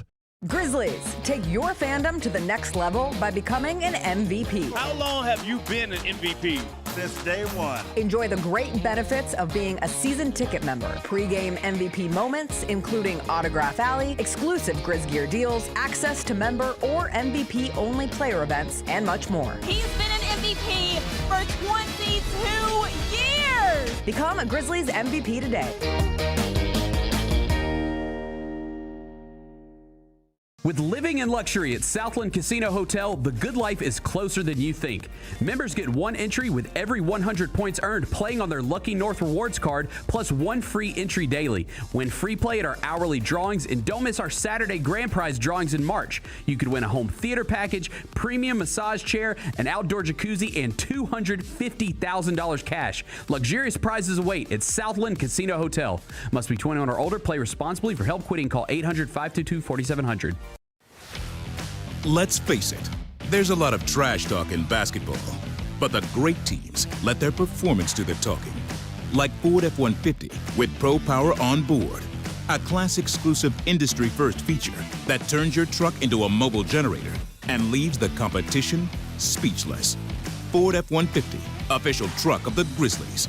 Greatness starts here at your Mid-South Ford dealer. Class is full-size pickups under 8,500 pounds, GVWR. The Grizzlies are proud to team up with Prime Global Group, a company on a mission to redefine real estate investment. By leveraging deep experience, strategic insight, and robust resources, Prime Global Group is shaping a smarter, socially responsible future. Whether you're an investor or simply curious, now's the time to explore innovative strategies that align with your values. Join the movement and discover how you can be a part of this exciting evolution. Visit primeglobalgroup.net to learn more and connect with the team today. That's primeglobalgroup.net.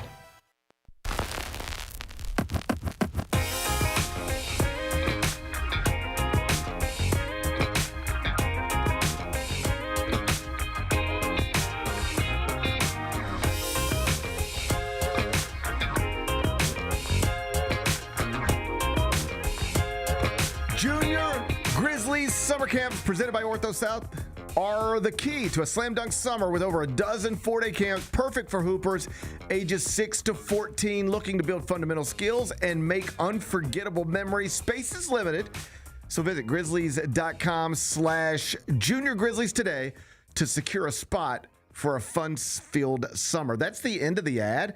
This is me just being honest. These things are great. My little guys have gone to them, and will again, like we were looking at it this morning. There's one right by our house, like right around the corner at the Gatorade Fieldhouse down in Hernando, but they're all over the city in different parts of the area. They're 4-day camps, like from 9 in the morning till, middle of the afternoon. Drop the kids off, pick them up later. It's terrific. And yes, absolutely. You should go to, if you've got kids and they're interested in basketball at all, this is a great way to spend 4 days. You walk out of there with, I believe, a Grizzlies reversible jersey, Grizzlies basketball, little lunchbox, and you get to just, hoop it with a bunch of other kids under the umbrella of the Memphis Grizzlies for 4 straight days. So there's camps in June, camps in July. Like, my little guys genuinely are a part of this. Can't wait to go back. And so we were talking about it this morning. Again, you can get all the information, grizzlies.com/junior Grizzlies, grizzlies.com/junior Grizzlies. Let's do carryout. It's time for GP's Carryout. One final segment filled with stuff to take with you. It's not everything you need to know, but it's most of it. What did we miss today? So remember when we were talking the other day and I told you that the governor of Kentucky had criticized the University of Kentucky for, among other things, giving retiring athletic director Mitch Barnhart a $1 million a year job with no job description. It was just a made-up job, salaries $1 million a year. And the governor was like, how can we talk about we don't have money to do A, B, and C, and we're paying like the thing that happens when somebody retires is like, in theory, you're not supposed to pay them anymore. You're not supposed to give them a million. Hey, Bennett, you're retiring from Grind City Media after 20 years. All right, cool. Your retirement job.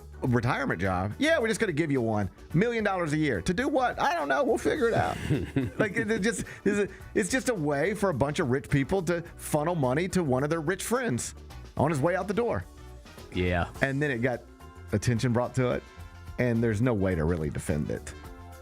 And so you know what Mitch Barnhart has announced? He won't be accepting the role. Yeah. He's not going to accept the role or the job. Makes sense. Or the salary. So they're saving $1 million over at the University of Kentucky. Congratulations. What's today's biggest game? I think we're going to go to the Moda Center out in Portland, where Victor Wembanyama is questionable after suffering a concussion in Game 2. Series is tied 1-1. It is the San Antonio Spurs. It's the well-run Spurs against the super cheap Blazers. 9:30 Central, Moda Center, Portland, Oregon. San Antonio, 2.5-point favorite. Total is 220.5. How you going to act? I'll go. So Wemby is playing. We don't know. I will say that the point spread suggests he is. I don't know. It suggests he is. Okay. I'll go Blazers. I'm just going to assume he might not. And if he does, he might be a little cobwebby. Could be cobwebby. Then it says take Portland plus the 2.5 at home. He says take the cheap Blazers over the well-run Spurs. Is there funny business? I don't know. I mean, it just comes down to like, is the 7'4" dude playing or not? Right now, we don't know. I think you can reasonably assume he will because he has been progressing. They have said he's progressing. He's done a little shooting.